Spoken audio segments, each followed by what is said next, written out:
You ever wonder why the scariest monsters don't have fangs? They don't lurk in the dark or crawl under your bed. They open doors for you. They call you beautiful. They show up on dating apps with nice smiles and patient voices. Welcome back, I'm Creepy Nick. Tonight we're going somewhere uncomfortable. Somewhere most of you have been at least once. The world of dating. 5 stories. 5 people who thought they'd found something real. Spoiler, they found something else entirely. Let's begin. I was 20 years old and stupid in the way only 20-year-olds can be. Not regular stupid. The dangerous kind. The kind where you're just smart enough to rationalize every red flag into a green one. His name was Derek. I met him in the second week of my first semester at community college. I was still dragging around baggage from a guy before him, and Derek seemed to sense that like a shark senses blood in the water. He swooped in at exactly the right moment. Calm, attentive, said all the right things. Within 2 weeks, he'd slipped a ring on my finger. A cheap little thing with a fake stone that caught the light just right. And I was absolutely gone for it. The first few months were everything I thought I wanted. He texted me good morning before my alarm went off. He carried my bag between classes. He told me I was beautiful so often that I started to believe he was the only reason I knew it. Looking back, I understand now what he was doing. He was building the walls before I noticed there was a cage. The cracks started quietly. He'd mention almost casually that he preferred when I wore certain clothes. Nothing aggressive, just a preference, right? Then the food thing started. He wanted burgers every night, greasy fast food, the kind that sits in your stomach like wet cement. When I suggested something healthier, he'd pout or sulk until I gave in. I told myself he just had a big appetite, that it was kind of endearing, actually. Then came the political club. I was 3 months in, hunched over a take-home anatomy exam, headphones in, completely locked into what I was doing. The exam was worth 30% of my grade. Derek walked in without knocking, which he had started doing more and more, and told me I needed to come with him to his club meeting. I said no.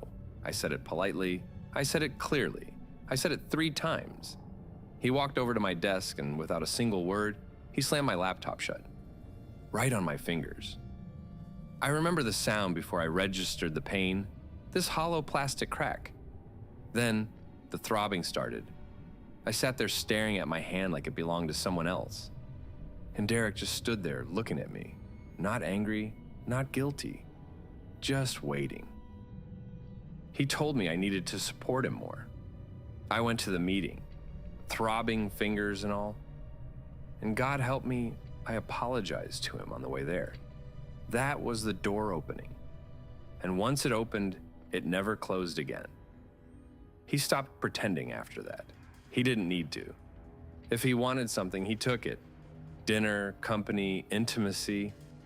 It didn't matter what I wanted. My wants stopped existing somewhere around month 4. I was working long shifts bussing tables at a seafood restaurant, coming home exhausted and starving, trying hard to undo some of the weight I'd gained from his constant junk food demands. One night, I asked him to pick me up something simple, grilled chicken, vegetables, something that wouldn't make me hate myself. He showed up grinning with 2 bags from McDonald's. My manager, the kind of guy who treated the floor like his personal talk show, leaned over the counter and joked that my boyfriend was trying to fatten me up. Derek laughed and said, "Yeah, so nobody else will want her." He said it like it was the punchline to a joke we were all in on together. I smiled because that's what you do when your body still hasn't caught up with what your brain is slowly figuring out. But that phrase planted itself somewhere deep and quiet, and it grew roots. I'm still pulling up today. 3 years. It took me 3 years to say out loud that I was done. I thought the worst part would be the conversation. I was wrong. The worst part was what came after. He came to collect his things from my apartment and something in him just broke open. He grabbed me by the throat in my own hallway. I remember the walls going soft, the sound of my own heartbeat louder than anything else, and then nothing. I took him back a week later. I know. But you have to understand what 3 years of careful, methodical destruction does to a person. He had filed down every edge I had until I didn't know where I ended and his control began. After the attack, he stopped bothering to hide anything. Violence became his first language. And when he really wanted to make a point, really wanted to remind me of my place, he'd shove me into the coat closet.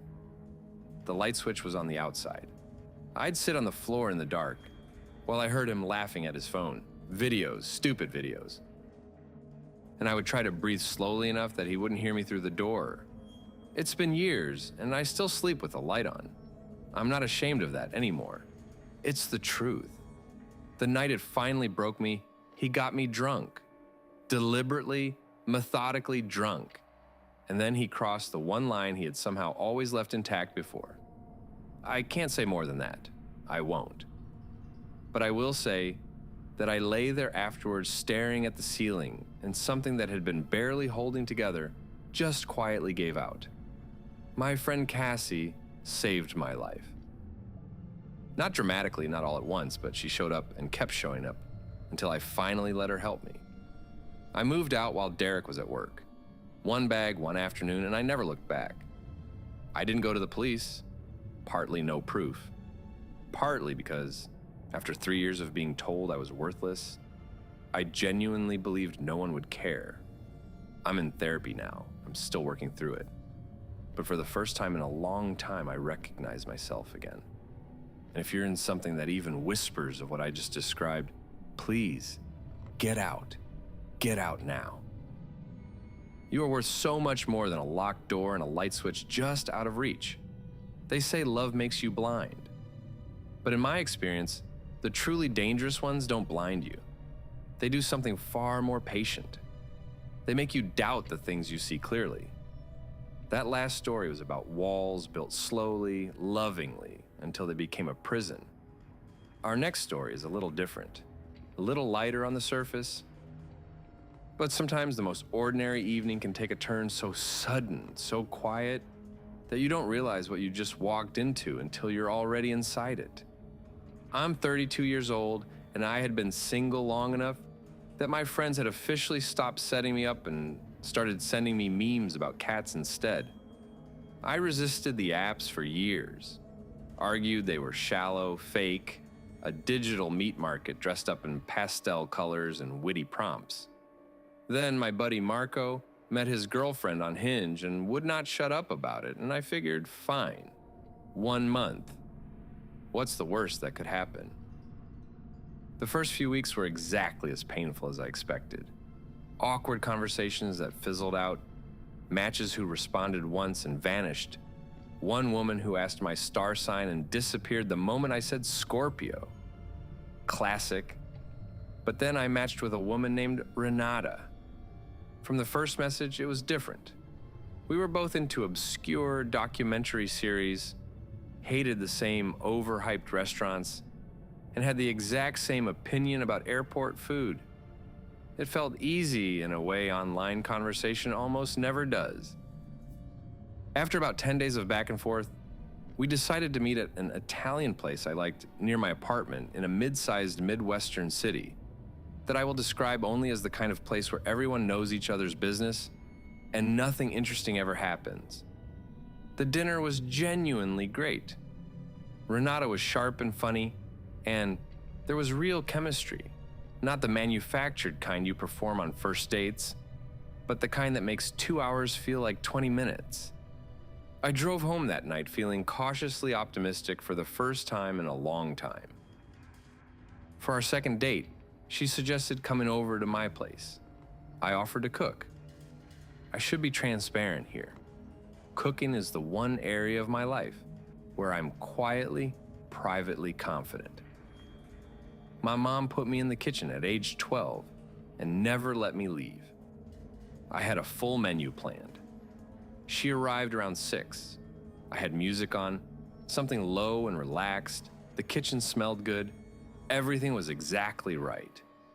We talked while I cooked, and it felt natural, comfortable. After we ate, we moved to the couch. More conversation, a glass of wine. The kind of evening that you replay later in the best possible way. Around 10, she mentioned she should probably head home. We said goodbye at the door. I watched her car pull out of the driveway, and I went back inside, feeling like things might actually be turning in my favor. I was washing dishes maybe 20 minutes later when my phone buzzed. A text from Renata. It said simply, "Is someone in your backyard?" I laughed. I assumed it was a joke. Something playful.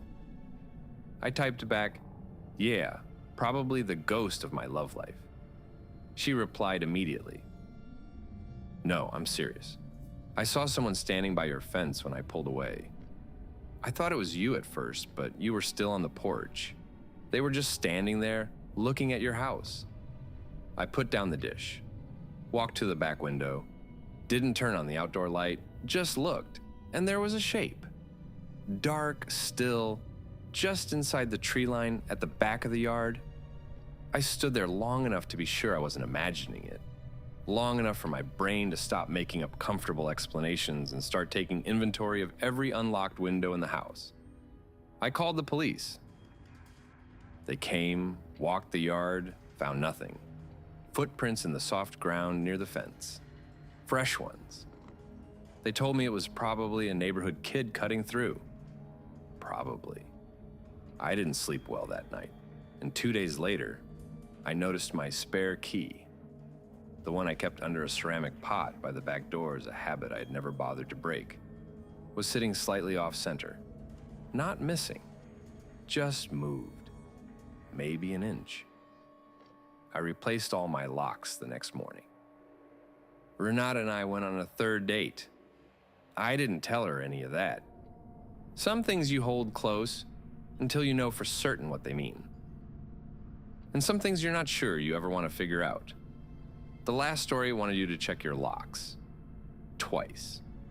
Our next one would like you to consider who exactly you let into your car. Or more accurately, who gets into your car when you think you know who you're picking up. I had been talking to a guy named Philip for 3 weeks before we decided to meet. 3 weeks is a long time in app terms. Long enough to feel like you know someone. Long enough to feel safe. That is exactly the problem. We had video called twice. He was exactly who his profile said he was. Mid-30s, easy to talk to, worked in logistics, had a dog named something boring like Max or Scout. He suggested a coffee shop in the part of town I knew well. Daytime, public, visible. I told my friend Diane exactly where I was going and said I'd text her when I left. I drove myself. That was smart. The coffee shop date went fine, perfectly fine. He was pleasant, the conversation was decent. There was no particular spark, but no red flags either. The kind of date you tell your friend was fine, just fine. He walked me to my car in the parking lot, which was a nice gesture, and I thought that was that. I'd probably text him once more and let it fade naturally. But as I was backing out, he tapped on my passenger window. I rolled it down. He said he'd actually gotten a ride here, his car was in the shop, and his friend who was supposed to pick him up had bailed. Could I drop him a few blocks away? I want you to pause here and think about what happened in my brain in that moment. I ran a calculation. We'd just had a perfectly normal hour-long coffee date. He'd been polite the entire time. The request was small and specific. A few blocks. It was the middle of the day. I said sure. He got in, I pulled out of the parking lot. He gave me an intersection and I drove. We talked about nothing important, some show we'd both seen, something about the weather. 2 blocks from where he said he needed to be, he made a comment about my hands on the steering wheel. Something about my rings. I have a habit of wearing 2 rings on my right hand, my grandmother's and one I bought myself. He said he had always liked when women wore rings on that hand, specific. Oddly specific in a way that I registered, but did not immediately process.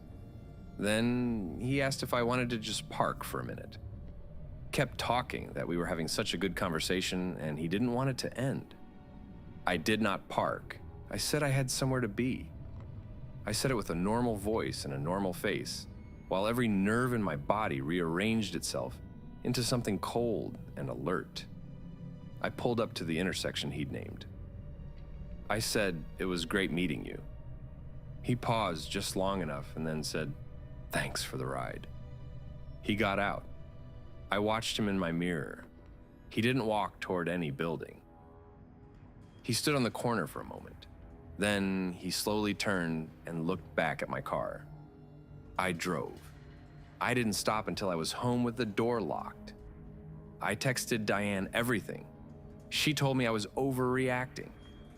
Maybe she was right. Maybe it was nothing. Maybe the pause was nothing. Maybe the look was nothing. I deleted the app that night. 2 weeks later, I got a message from another woman who'd matched with the same profile. She wanted to know if he had ever asked me for a ride. He had asked her too. She had said no. Sometimes what saves you is as simple as the word no. Said clearly. Said without apology. Said in time. One more story before we move on, and this one will remind you that the most methodical predators never rush.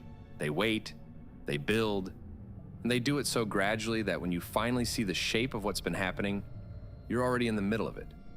I am not someone who falls easily. I say that not as a brag, but as context. I spent most of my mid-20s watching friends spiral through relationship after relationship, telling myself I was more careful than that, more thoughtful, more aware. So understand what it means when I tell you that I spent almost a year being completely, systematically played, and I did not see a single moment of it clearly while it was happening. His name, at least the name he gave me, was Marcus. We met on a gaming platform, the kind where you voice chat during matches and friendships build naturally through shared goals and a lot of trash talk. He was funny, unassuming, never pushed for anything. Over a few weeks of playing together, we moved to texting, then calls. Long ones. The kind where you talk until the sky gets light and you don't notice. He was 23, he said, lived a few hours away, was working toward his GED while helping his family financially. There was always something going on. A bill, a family emergency, a course fee he couldn't quite cover. And every time, he mentioned it just once and then said, "Forget it, I'll figure it out." That once was enough. I want to be clear about something. I am not naive about money. I have a job. I have a budget. I know what responsibility looks like. But there's a specific vulnerability that comes from caring about someone you have never touched. Someone who exists only through a voice and a username and a collection of small, honest-seeming moments. And Marcus had spent months building exactly that vulnerability. Carefully, patiently. I lent him money, and then more, and then more. Each time with a reason. Each time with gratitude that felt real. Each time followed by enough warmth and connection that I told myself this was what relationships look like. Imperfect and real. I worked a demanding job. I was exhausted most of the time. I was, without fully realizing it, also lonely.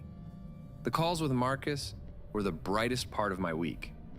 I told him things I hadn't told people I'd known for years. And looking back now, I understand that was the point. That was the whole architecture of it. The night everything shifted, he called asking for money again. And something in me that had been bending for months finally just refused to bend anymore. I said no, clearly, without softening it. He was quiet for a moment and then he said, "Okay," and got off the phone. Within 3 days, he stopped calling, stopped texting. Still active online, I could see him in the game. But the second I logged in, he went offline. 10 days of silence.